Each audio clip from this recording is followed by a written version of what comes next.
Are you in the mood for mini twists? Let's begin. Okay, so first I like to divide my hair into two sections so that I can easily part from ear to ear. After that, put the back half into a loose ponytail as well as the two in the front.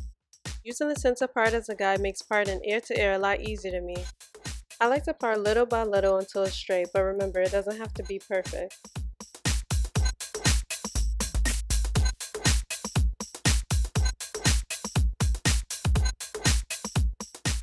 Moving the front section away, let's start on the back half. Spritz your hair with a little bit of water and tie your hair into a loose ponytail. Today I'm using the Hydrator by Botanica.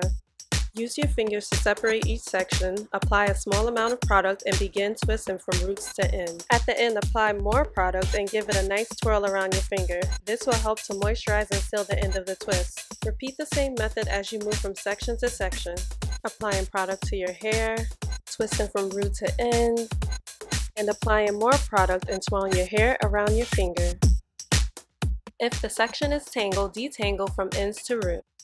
As you're twisting your hair, think of your hair as a rope. If you're twisting a rope, you're grasping each section tightly so that they intertwine together.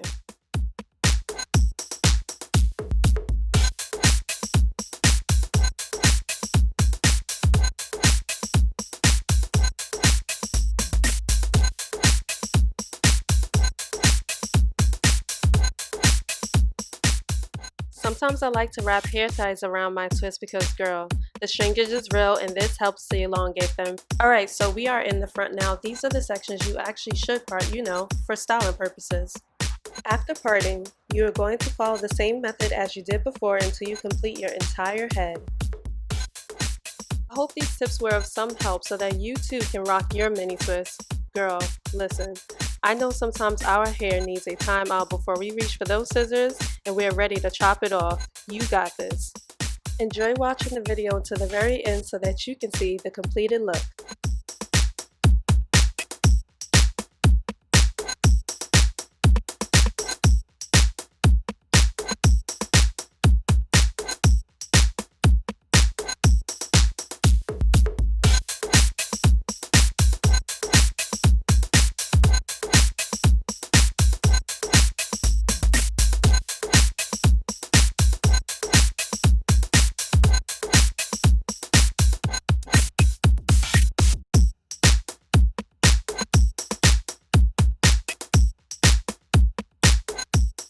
Yes, I'm finally finished, but you see, I love it. Every time I have mini twists, it just reminds me of why they are my favorite. She is on timeout for about 2 weeks. Anywho, thanks for watching. To see more of my videos, remember to like, comment, and subscribe. Bye!